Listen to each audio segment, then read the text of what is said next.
विज्ञान भाग 2 चा पहिल्या प्रकरण आपण सुरुवात केलेली आहे। अनुवंशिकता आणि उत्क्रांती, त्यातल्या उत्क्रांती विषयक आपण काही पुरावे अभ्यासाला सुरुवात केली आहे। त्यातला पुढचा पुरावा आहे तो म्हणजे पुराजीव विषयक पुरावे। आता याच्यामध्ये कसला अभ्यास केला जातो तर जीवाश्म विज्ञानाचा अभ्यास केला जातो। जीवाश्म कसा तयार होतो हे आपण पूर्वीच शिकलेलो आहोत की काही नैसर्गिक आपत्ती येतात, पूर असेल, ज्वालामुखी असेल आणि त्याच्यामध्ये संपूर्ण गावच्या गाव काय केलं जातं, पूर्णपणे जमिनीखाली गाडलं जातं आणि त्याचे काही लाखो वर्षानंतर आपल्याला त्याचे अवशेष ठसे आपल्याला हे बघायला मिळतात, तेव्हा त्याला आपण जीवाश्म असं म्हणतो। तर जेव्हा सजीव केव्हाही कोणत्याही वेळी जेव्हा सजीव मृत होतो तेव्हा त्याचं निश्चित कार्बन ग्रहण थांबतं। आपण शेवटी कुठलाही सजीव हा कार्बन पासून बनलेला आहे। आपण जेव्हा अन्न ग्रहण करतो तेव्हा आपण चपाती, भाजी, भात, आमटी खातो, ह्या सगळ्यांचे मुख्य घटक कुठला आहे तर तो कार्बन हा घटक आहे। तर जेव्हा एखादा सजीव हा मृत पावतो तेव्हा कार्बनचं ग्रहण थांबतं, पोटामध्ये आपण जे अन्न घेणार आहे हे थांबतं। आणि आता दोन प्रकारचे कार्बन आपल्या शरीरामध्ये, आपल्या किंवा कोणत्याही सजीवाच्या शरीरामध्ये आहे। एक म्हणजे कार्बन 12 आणि दुसरा आहे कार्बन 14। आता कार्बन 12 आणि कार्बन 14 चा विचार करता कार्बन 14 हा किरणोत्सारी आहे आणि कार्बन 12 हा किरणोत्सारी नाही। आता किरणोत्सारी आहे याचा अर्थ काय की त्याच्यातून काही किरण हे बाहेर पडतात। याचा परिणाम काय होत असतो की त्याचा जो कालांतराने त्याचे जी आकार आहे हा आकार त्याचा कमी होत असतो, मात्र कार्बन 12 चा आकार हा कमी होत नाही। हा अपघटन होत असतं, कार्बन 14 चं अपघटन हे वेगाने होत असतं आणि मात्र जोपर्यंत कोणताही सजीव हा जिवंत आहे तोपर्यंत ह्याचं जे प्रमाण आहे हे प्रमाण स्थिर असतं, पण जेव्हा तो मृत पावतो तेव्हा हे प्रमाण मोठ्या प्रमाणामध्ये बदलायला सुरुवात होते। हे जे प्रमाण आहे, कारण का तर हा किरणोत्सारी आहे, कार्बन 14 हा किरणोत्सारी असल्यामुळं त्याचा आकार कमी व्हायला लागतो, कार्बन 12 आहे त्या पद्धतीने राहतो, त्यामुळं हे प्रमाण जे आहे हे प्रमाण बदलायला लागतं। अर्थात निश्चित हे प्रमाण कार्बन 14 जो आहे त्याचं प्रमाण खूप कमी असतं, पण बदललं जातं आणि याचा परिणाम काय आहे की याचा उपयोग किंवा कालमापन मध्ये केला जातो। याला असं कार्बनी वयमानक असं म्हटलं जातं। म्हणजेच काय आहे की लाखो वर्षानंतर जेव्हा हे ठसे किंवा अवशेष जे सापडले जातात तेव्हा त्याच्यातलं हे जे प्रमाण आहे या प्रमाणाचा अभ्यास केला जातो आणि याचा उपयोग आपल्याला तो जो अवशेष आहे तो किती पुरातन आहे याचं आपल्याला वय काढू शकतो। म्हणजे ते आपण काही वर्षांचे 50 वर्ष 100 वर्ष असं नाही तर काही लाख वर्षापर्यंतचा कालावधी हा आपण त्याच्यामध्ये काढू शकतो। म्हणजेच पुरातन अवशेषशास्त्र, मानववंशशास्त्रामध्ये त्याचा उपयोग हा केला जातो। याशिवाय अपृष्ठवंशीय प्राण्यापासून पृष्ठवंशीय प्राणी अशी उत्क्रांती झालेली आहे। हे आपण विधान कशावरून केलेलं आहे तर याचा अभ्यास केलेला आहे। याचा अर्थ काय, अपृष्ठवंशीय प्राण्यांपासून पृष्ठवंशीय प्राणी निर्माण झाले। आपल्यामध्ये पुस्तकामध्ये जी आकृती दिलेली आहे त्या आकृतीवरून मी स्पष्टीकरण देते आहे। दिलेल्या आकृतीचं जर आपण निरीक्षण केलं तर आपल्या असं लक्षात येतं की जमिनीच्या भागाचं उत्खनन केलेलं आहे म्हणजेच याचं खड्डा खणलेला आहे। निरीक्षण केल्यास आपलं असं लक्षात येतं की सर्वात खालचा थर आहे हा अपृष्ठवंशीय प्राणी, त्याच्या वरच्या बाजूला मत्स्य, नंतर उभयचर, सरीसृप आणि नंतर पक्षी व सस्तन। याचा अर्थ असा आहे की सर्वात जुना स्तर, पुरातन स्तर, भूस्तर हा अपृष्ठवंशीय प्राण्यांचा आहे। त्यानंतर त्यांचा विकास झालाय आणि मत्स्य, त्यांचा विकास झाला मग उभयचर, उभयचरांचा विकास झाल्यानंतर सरीसृप आणि सरीसृपचा उत्क्रांती किंवा विकास झाल्यानंतर पक्षी आणि सस्तन अशा वर्गांची निर्मिती ही झालेली आहे। यावरून अपृष्ठवंशीय प्राणी हे पुरातन आहेत आणि त्यांच्यापासून त्यांच्यामध्ये उत्क्रांती घडलेली आहे आणि या उत्क्रांतीतून आपल्याला विविध वर्गांची निर्मिती ही झालेली आहे, हे यावरून स्पष्ट होते। आता तो पुढचा मुद्दा आहे तो म्हणजे जोडणारे दुवे।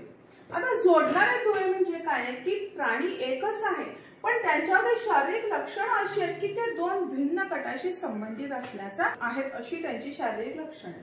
उदाहरणार्थ आपल्याला काही दिलेली आहे ते म्हणजे डकबिल, प्लॅटिपस, लंगफिश किंवा पेरिपॅटस ही आपल्याला उदाहरणं दिलेली आहेत. आता कशा पद्धतीने त्यांच्यामध्ये शारीरिक लक्षणं वेगवेगळ्या प्रकारची आहेत बघा. जर आपण डकबिल प्लॅटिपस बघितला तर याचं शारीरिक लक्षण असं आहे की हा सरीसृप प्राण्यांप्रमाणे अंडी घालतो. सरीसृप सरपटणारे प्राणी ज्याप्रमाणे अंडी घालतो आणि सस्तन प्राण्याप्रमाणे त्याच्यामध्ये दुग्धग्रंथी आहे. म्हणजेच काय आहे की हा डकबिल प्लॅटिपस मध्ये अंडी पण घालतो आणि तो दुग्धग्रंथी, ज्याच्यामध्ये दुग्धग्रंथी आहे. ही दोन वेगवेगळी लक्षणं आहेत त्याच्यामध्ये जी भिन्न गटांची आहेत. अंडी घालणं हे सरीसृपचं लक्षण आहे, दुग्धग्रंथी असणं हे सस्तन प्राण्यांचं लक्षण आहे आणि म्हणून डकबिल प्लॅटिपसला जोडणारा दुवा असं म्हटलंय. आणि ह्याच्यावरूनच काय आहे की सरीसृप प्राण्यांपासून उत्क्रांती झालेली आहे आणि सस्तन प्राण्यांची निर्मिती ही त्यानंतर झालेली आहे. दुसरं उदाहरण दिलं आपल्याला लंगफिशचं. लंगफिश नावातच त्याचं आहे की तो मत्स्यवर्गीय आहे, पण तो मत्स्यवर्गीय असून सुद्धा तो फुफ्फुसांद्वारे श्वसन करतो. एरवी आपल्याला माहितीये मत्स्य जर वर्ग असेल तर त्याच्यामध्ये त्याचं श्वसन हे फुफ्फुसाद्वारे होत नाही, पण ज्यावेळी त्याचं श्वसन हे फुफ्फुसाद्वारे होतं म्हणजे तो उभयचर प्राण्यांशी काय आपलं साधर्म्य सांगतो. आणि यावरून आपण सांगू शकतो की मत्स्य पासून उत्क्रांती झालेली आहे आणि उभयचर ह्या गटाची निर्मिती झालेली आहे. अशा पद्धतीनं हा उत्क्रांतीचा दुवा आपल्याला लंगफिश हा दुसरा सांगितलाय. तिसरा आहे पेरिपॅटस. आता पेरिपॅटस हा जर प्राणी जर आपण बघितला तर त्याच्यामध्ये लक्षणं कशी आहेत, दोन वेगवेगळी लक्षणं आहेत. त्याच्यामध्ये वलयी प्राण्यांपासून सुद्धा वलयी प्राण्यांचं लक्षण आहे आणि संधिपात प्राण्यांचं पण लक्षण आहे. कशा पद्धतीनं तर वलयी जे आहेत वलयी प्राण्यांचं खंडीभूत अंग याचा अर्थ आपण जर गांडूळ बघितलं तर गांडुळाचं शरीर कसं आहे ह्याला वलयी म्हटलं जातं. हे खंड आहे, हे त्याला खंडीभूत अंग, पूर्ण शरीर हे अशा पद्धतीनं त्याचं आहे म्हणून त्याला खंडीभूत अंग असं म्हटलंय. मग पेरिपॅटस कसं आहे की त्याच्या शरीरावरती सुद्धा असे खंड आहेत. पातळ उपचर्म, वरची जी त्वचा आहे ती अत्यंत पातळ आहे.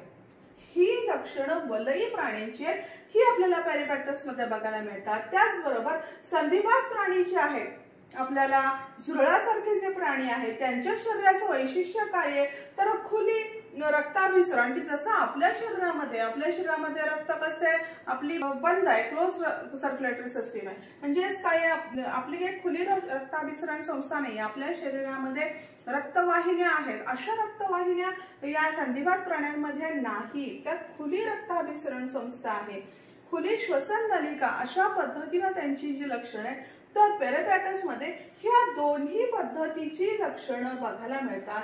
म्हणून हे जे प्राणी आहेत डकबिल प्लॅटिपस, लंगफिश आणि पेरिपॅटस यांना आपण जोडणारे दुवे असं म्हटलं जातं. पुढे आहे पुरावा आहे उत्क्रांतीविषयक, तो म्हणजे भ्रूणविज्ञान विषयक पुरावे. भ्रूणविज्ञान विषयक पुरावे याच्या भ्रूण या शब्दाचा अर्थ असा आहे की त्यामध्ये बाळ जेव्हा जन्माला येतं त्याच्या आधी ते आईच्या पोटामध्ये आहे.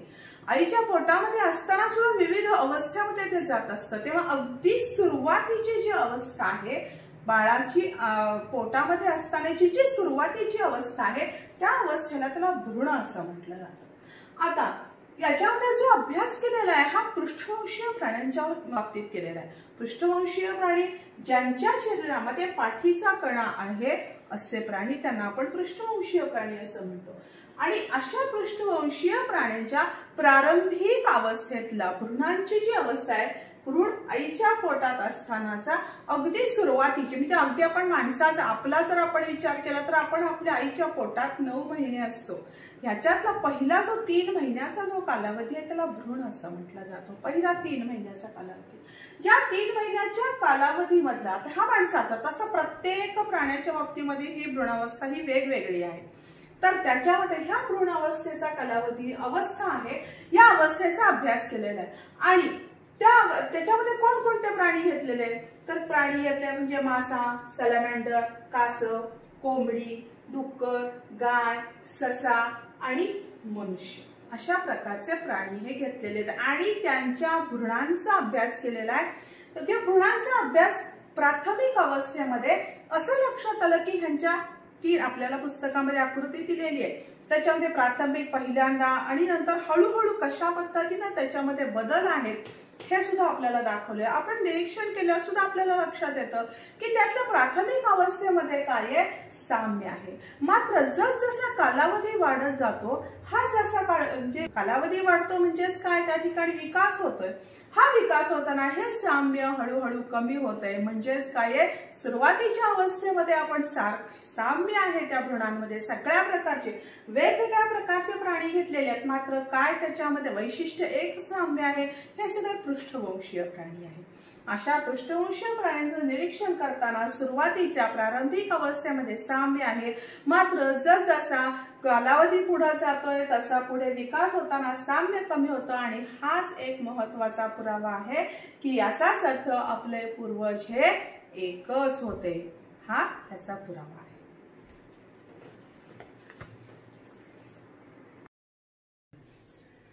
पुढचा मुद्दा आपण बघतोय, डार्विनचा नैसर्गिक निवडीचा सिद्धांत. आता डार्विनचं जे पुस्तक आहे ओरिजिन ऑफ स्पेसीज, या पुस्तकामध्ये हा सिद्धांत मांडलाय. त्याच्यामध्ये डार्विन असं म्हणतात, जे सक्षम आहेत तेच जगतील. आता सक्षम आहेत तेच जगतील हे सांगताना त्यांनी सांगितलेलं आहे.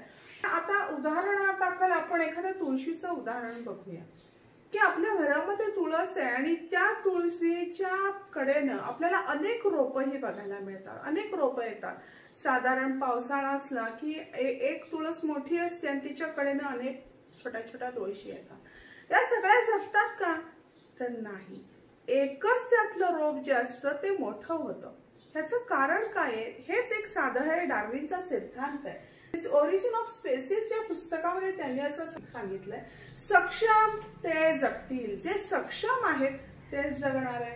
प्रचंड पुनरुत्पादन होतं. तुळस आहे, अनेक तुळशीची रोपं त्या ठिकाणी निर्माण होत आहेत. आणि मग काय होणार आहे, साहजिकच त्यांच्यामध्ये स्पर्धा निर्माण होते. स्पर्धा निर्माण होतीये. कशासाठी स्पर्धा, पाण्यासाठी, अन्नासाठी, सूर्यप्रकाशासाठी, असं वेगवेगळ्या गोष्टीसाठी स्पर्धा सुरू होतीये. आणि मग काय आहे, जगण्यासाठी स्पर्धा, की ज्याला जे मिळते ते जास्तीत जास्त काढून घेण्याची स्पर्धा आहे. जगण्यासाठी आवश्यक ते गुणधर्म दाखवतो जो तगून राहतो.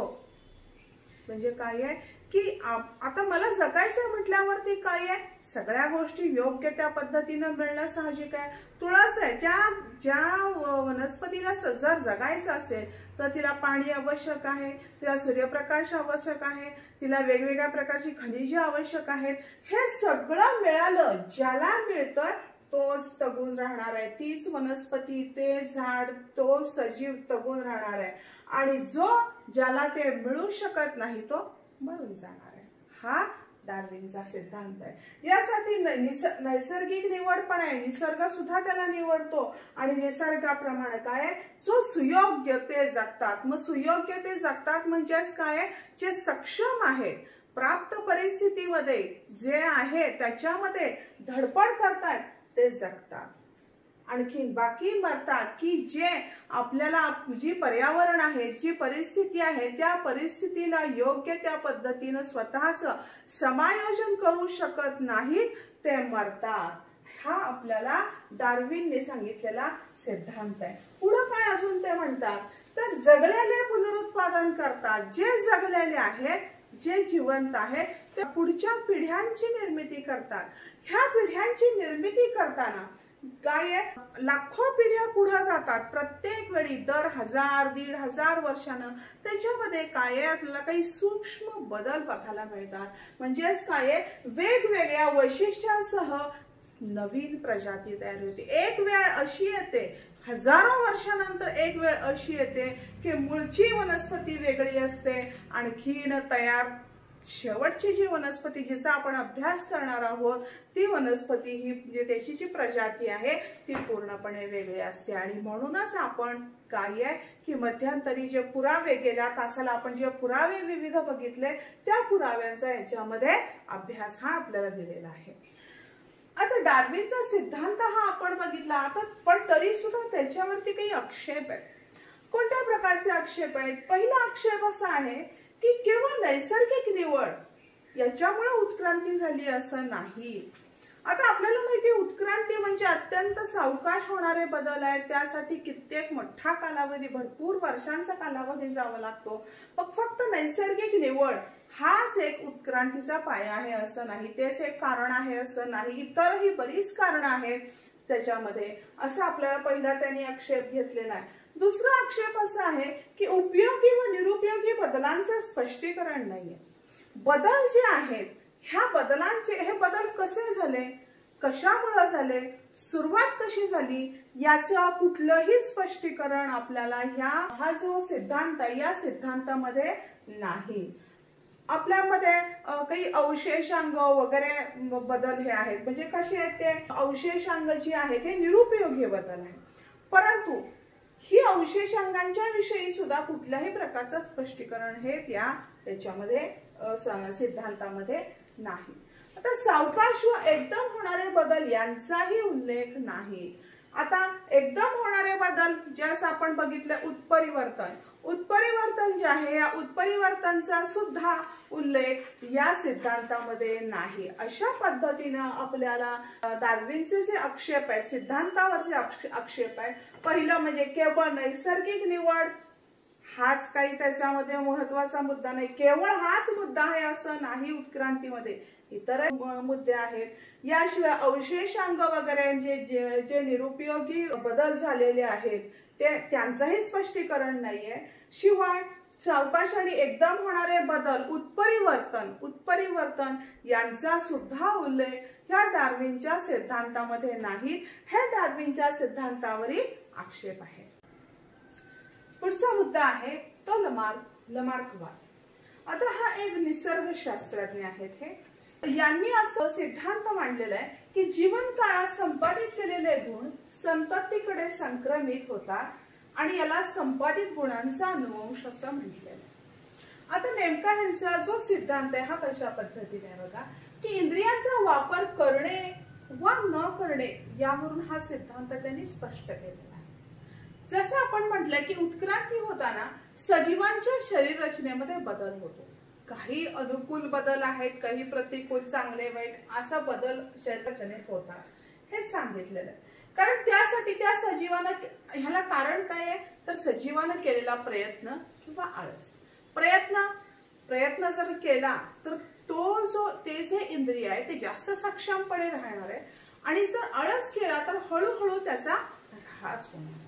नेमकं कशा पद्धतीनं समजून सांगण्यासाठी आपल्याला काही उदाहरणं त्याने सांगितले. म्हणजे ज्या इंद्रियांचा वापर जास्त ती मजबूत होणार आहे, आणि ज्या इंद्रियांचा वापर कमी, आळसानं कमी केलेला आहे ती हळूहळू ऱ्हास पावणार आहेत असं सांगतात. उदाहरण त्यांनी सांगताना असं सांगितलंय, झाडावरची पाने खाताना जिराफ आपली मान ताणतो आणि मान ताणल्यामुळं हळूहळू त्याची मान ही लांब झालेली आहे, कारण हा त्याचा जीवन कालामध्ये त्याची गरज आहे, ती अन्न खाणे ही गरज आहे, ह्या गरजेमुळे काय झालंय त्याची मान प्रयत्न केलेला आहे, मान ताणलेली आहे. दुसरं जो आहे हंस आणि बदक याचं उदाहरण दिले. हे पक्षी आहेत पण ते सारखे पाण्यामध्ये आढळतात, त्यामुळं काय आहे की त्यांचे पाय, दोन पायांच्या मध्ये जे बोट आहेत त्या बोटांच्या मध्ये पडदे निर्माण झाले. हे पडदे निर्माण झाल्यामुळे त्यांना पाण्यामध्ये राहता येतं, पोहण्या योग्य अशा पद्धतीनं शरीर रचना झालेली आहे. त्याचं काय झालेलं आहे की त्याला आपण म्हणतो अनुकूलन झालेलं आहे त्या पद्धतीनं, आणि त्यामुळं त्यांनी काय केलेलं आहे, पंखांचा वापरच केलेला नाहीये. हे पक्षी आहेत त्यामुळे पंखांचा वापर केला नाही, त्यामुळे पंख काय झाले, कमजोर झाले आहेत, मात्र पायांमुळे अनुकूलन झालेलं आहे. आता दुसरं म्हणजे प्रयत्न न केल्यानं ऱ्हास. मग आता काय आहे, शहामृग, इमू हे जे पक्षी आहेत हे पक्षी आहेत, परंतु त्यांचा आकार मोठा आहे, त्यामुळे तुलनात्मक दृष्ट्या त्यांचं वजन जास्त आहे, त्यामुळे हे पक्षी पंख वापरत नाही. त्यामुळे ते कमकुवत झालेले आहेत. म्हणजे हे त्यांनी उदाहरण कसं सांगितलंय की ही इंद्रिय पंख आहेत, पक्षी आहेत, परंतु तरी सुद्धा ते वापरत नाही, त्यामुळे ते कमकुवत झालेले आहे. दुसरं आपल्याला सापाचं जे शरीर आहे हे सुद्धा वेळात जाण्यायोग्य रचना आहे, आणि त्यामुळे त्यांचे पाय हे गमावलेले आहे. मग आता हा आपल्याला लमार्किझम किंवा लमार्कवाद असं म्हटलं जातं. पण या सगळ्यात महत्वाची गोष्ट काय की ह्याच्या मर्यादा काय आहेत की यामध्ये असणाऱ्या मर्यादा अशा आहेत की समजा एखाद्या व्यक्तीचा अपघात झाला, तिचा पाय मोडला, पाय गेला, आता ती व्यक्ती अपंग आहे, एकच पाय आहे आणि नंतर त्या व्यक्तीला अपत्य झालं, तर तिला होणारं अपत्य हे एका पायाचं असणार आहे का, असं लमार्कच्या अनुषंगानं की त्याला आता एकच पाय असायला हवा. पण प्रत्यक्षात असं नसतं. जन्माला येणारं बाळ त्याला 2 पाय असतात. म्हणजेच लमार्कवाद जसं सांगतात की पुढच्या पिढीमध्ये तो अनुवंशानं जातो, तो इथं त्या गोष्टीला आपल्याला प्रत्यक्ष आपण या गोष्टी प्रूव्ह करू शकत नाही. हा त्याच्यामध्ये असलेला एक महत्वाचा मुद्दा आहे. जाती उद्भव. आता याच्यामध्ये जाती उद्भव मध्ये प्राणी आणि वनस्पतींच्या द्वारे विविध जातींचा उद्भव होतो हे आपण आता बघितलेलं आहे. आता जाती ह्या विशिष्ट भौगोलिक स्थितीत वाढतात. आता उदाहरण आता ह्या वाक्याचा आपल्याला अर्थ कशा पद्धतीने घेता येईल की उदाहरणार्थ आपण महाराष्ट्रामध्ये आहोत, महाराष्ट्रामध्ये आपल्याला गायी वगैरे दिसतात. जर आपण ध्रुवीय भागामध्ये गेलो तर तिथं आपल्याला ध्रुवीय विशिष्ट प्राणी, याक सारखे प्राणी किंवा पांढरा अस्वल सारखे प्राणी, वेगळे प्राणी आहेत. म्हणजे आपल्याकडे जी भौगोलिक परिस्थिती आहे, जे तापमान आहे, जे वातावरण आहे, ते गायीला पोषक आहे म्हणून आपल्याकडे गाय आहे. ध्रुवीय वातावरणामध्ये त्या याकला जे पोषक वातावरण आहे म्हणून तिथं याक आहे. जर आपण याकला आपल्याकडे आणला किंवा आपली गाय जर आपण ध्रुवीय प्रदेशामध्ये जर नेली तर ती जगू शकणार आहे का? ती जगू शकणार नाहीये. म्हणजेच काय आहे तर विशिष्ट भौगोलिक स्थितीतच प्रत्येक सजीव हा वाढत असतो. महाबळेश्वरमध्ये ज्या वनस्पती आहेत त्या जर आपण इकडे किंवा वाळवंटामध्ये नेऊन लावल्या तर त्या येतील का? येणार नाहीये. किंवा वाळवंटामधली ज्या वनस्पती आहेत त्या जर आपण महाबळेश्वरमध्ये जाऊन लावल्या तर त्या येणार आहेत का? त्या पण येणार नाहीत. म्हणजे अशा पद्धतीने एक प्रत्येक सजीव हा एका विशिष्ट भौगोलिक स्थितीमध्ये असतो. यासाठी काय आहे प्रत्येकाचा आहार वेगळा, विहार वेगळा, फलन क्षमता वेगळी, समागम काळ वेगळा, प्रत्येकाचा हा जो काळ आहे हा वेगळा आहे. फलन क्षमता, फलनासाठी आवश्यक ज्या गोष्टी आहेत त्या वेगळ्या आहेत, क्षमता जी आहे ती वेगळी आहे. समागम काळ एकत्र येऊन, नर आणि मादी एकत्र येऊन पुढची पिढी निर्माण करण्याचा प्रत्येकाचा जो कालावधी आहे, आपण प्राण्यांच्या बाबतीमध्ये विडीचा काळ म्हणतो, हा प्रत्येकाचा भिन्न आहे. आहार वेगळा आहे, विहार वेगळा आहे. अशा पद्धतीने वैविध्य आहे आणि त्यामुळं त्या प्रत्येक जातीमध्ये आपल्याला ही भिन्नता आढळते. आता एका जातीपासून दुसरी जात निर्माण होण्यास कोणकोणत्या गोष्टी आहेत तर महत्वाच्या जनुकीय बदल, भौगोलिक बदल, पुनरुत्पादनीय बदल. आता हे नेमकं कसं होत आहे की समजा या ठिकाणी काही कीटक आहेत, त्या काही कीटकांनी एकत्रित आहेत आणि काही त्याच्यामध्ये आपत्ती आली आणि काही घडलं आणि ह्या दोन मध्ये अंतर पडलं. हा जो मोठा अंतर पडलं हे अंतर काही 1000 किलोमीटरचं आहे. ह्या कीटकामधलाच ए आणि इकडच्या असलेल्या कीटकाला मी ए म्हटलं आणि इकडे असलेल्या कीटकाला बी म्हटलं. बऱ्याच कालावधीनंतर काय आहे की हे अंतर आपल्याला इथं छोटा दिसते पण हे अंतर मी असं म्हणेन 1000 किलोमीटर आहे. आणि अशा पद्धतीनं आता हा ए आणि बी हा एकाच प्रकारचा, एकाच जातीचा कीटक आहे. बघा याच्यानंतर काय आहे बराच कालावधी गेला, इथल्या कीटकांमध्ये पुनरुत्पादन झालेलं आहे. यांच्यापासून विविध प्रकारचे कीटक तयार झाले, यांच्यामध्ये पुनरुत्पादन झालेलं आहे, यांच्यामध्ये काही कीटक तयार झालेले आहेत. असं काय आहे हजारो पिढ्या गेलेल्या आहेत. दरम्यानच्या काळात इकडचा कुठलाही कीटक इथं गेलेला नाहीये, इकडचा कुठलाही कीटक इकडं आलेला नाही. म्हणजे आपण ह्याला जनुकीय बदल जो म्हणतोय, हा जनुकीय बदल हा इकडचा जीन्स जे आहे ते इकडे गेले नाहीये, इकडचे जीन्स हे इकडे आलेले नाही. मात्र काय हा भौगोलिक बदल झालेला आहे, पुनरुत्पादनाची क्रिया झालेली आहे. हजारो वर्षानंतर मी इकडचा एक सजीव आणि इकडचा एक सजीव, आता ह्याच्यामध्ये नर आणि मादी, कुठला तरी एक नर आणि कुठली तरी एक मादी, यांच्यामध्ये जर पुनरुत्पादन घडवून आणलं तर जर यांच्यामध्ये जर यांना अपत्य झालं तर आपण काय म्हणू, अपत्य झालं तर काय आहे, ती एकच जाती आहे. आपल्याला माहिती आहे जाती या शब्दाचा अर्थ आपण काय म्हणतो की दोन वेगवेगळे सजीव जे एकाच जातीचे आहेत ते एकत्र येतात आणि त्यांच्यापासून पुन्हा ज्याला संतती होईल असा सजीव पुन्हा निर्माण केला जातो, तेव्हा आपण तिला काय म्हणतो, जाती असं म्हणतो. मग आता इथं काय म्हटलेलं आहे की जर या दोघांची जाती एकच असेल तर त्यांना काय होणार आहे, तर त्यांना संतती प्राप्त होणार आहे.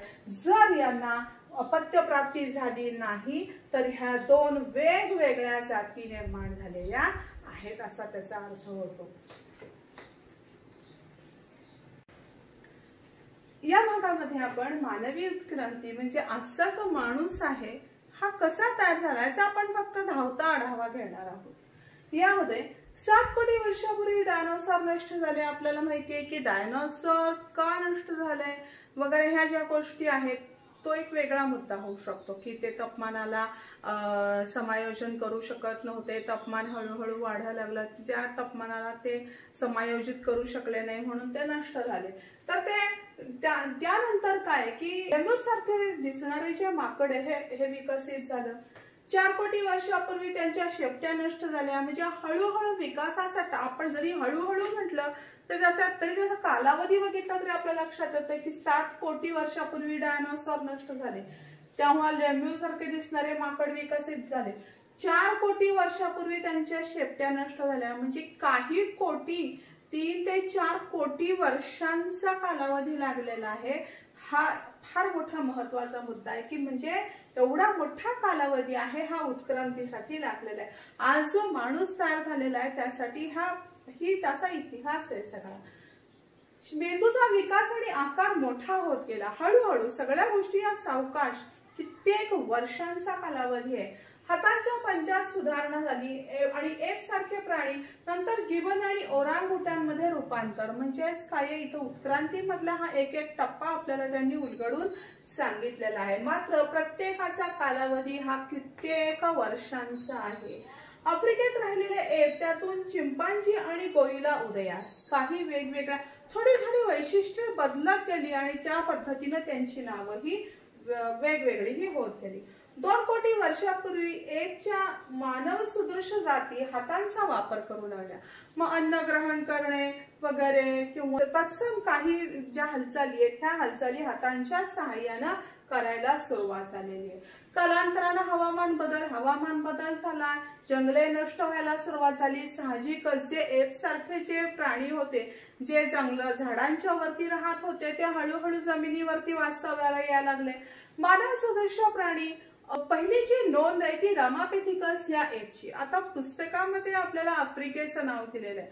आपण पुस्तक हे स्टँडर्ड म्हणतो, परंतु हिमालयामध्ये हा सापडलेला आहे अशी नोंद आहे.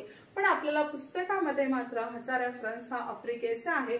पण या आणि आपल्याला भारतामध्ये हिमालयामध्ये आपल्याला ह्याच्या गोष्टी ह्या सापडलेल्या आहेत, त्याचे अवशेष वगैरे. सुमारे 20 लाख वर्षापूर्वी रचना ही मानव या प्रजातीप्रमाणे म्हणजे हे जे एप होते हळूहळू त्यांची रचना मानव ही प्रजाती आहे या प्रजातीप्रमाणे व्हायला सुरुवात झालेली आहे. पुन्हा 15 लाख वर्षापूर्वी तो ताठ चालायला सुरुवात झाला. आधी काय चतुष्पाद असल्यामुळे 4 पायावरती चालायला लागला. हळूहळू काय त्याचं जे पाठीच्या जो कण्याची जी रचना आहे ती ताठ व्हायला सुरुवात झाली. 15 लाख वर्षापूर्वी तो ताठ व्हायला सुरुवात झालेली आहे. मेंदूचा आकार वाढला. नुसता आकार वाढलेला नाही तर त्याचा विकास सुरू व्हायला सुरुवात झालेली आहे. पुन्हा झालेली होती सुरुवात झाली. 50,000 वर्षापूर्वी बुद्धिमान मानव असं त्याचं वर्गीकरण केलेलं आहे आणि या वर्गाचा तो सदस्य आहे आणि बुद्धिमान मानवाचं उदाहरण आहे निअँडरथाल. निअँडरथाल हे उदाहरण आहे बुद्धिमान मानवाचं. साधारणपणे 50,000 वर्षापूर्वीचा हा कालावधी आहे. नंतर 10,000 वर्षापूर्वी तो बुद्धिमान मानव हा शेती करायला सुरुवात केली. त्यानं 5,000 वर्षापूर्वी कलांचा अभ्यास करायला सुरुवात केली किंवा वेगवेगळ्या कला त्याला अवगत व्हायला लागल्या. आता ह्या ज्या कला आहेत ह्या सगळ्या अविकसित, आजचा आपण विचार करतच नाहीये, पूर्ण अविकसित सगळ्या गोष्टी आहेत. 5,000 वर्षापूर्वी कलांचा वापर करायला सुरुवात केली. 400 वर्षापूर्वी आधुनिक शास्त्र जे आहे ह्याचा थोडीशी त्याला तोंड ओळख व्हायला सुरुवात झाली आणि 200 वर्षापूर्वी औद्योगिकरण झालं आणि हे सगळं आपण बघतो ते असा काय आहे, आधुनिक मानव आहे. अशा पद्धतीनं मानवाची ही उत्क्रांती झालेली आहे. तर इथं आपलं पहिलं प्रकरण विज्ञान भाग 2 मधलं संपलेलं आहे. काही शंका असेल तर कमेंट बॉक्समध्ये टाका, मी त्याच्यावरती स्वतंत्र व्हिडिओ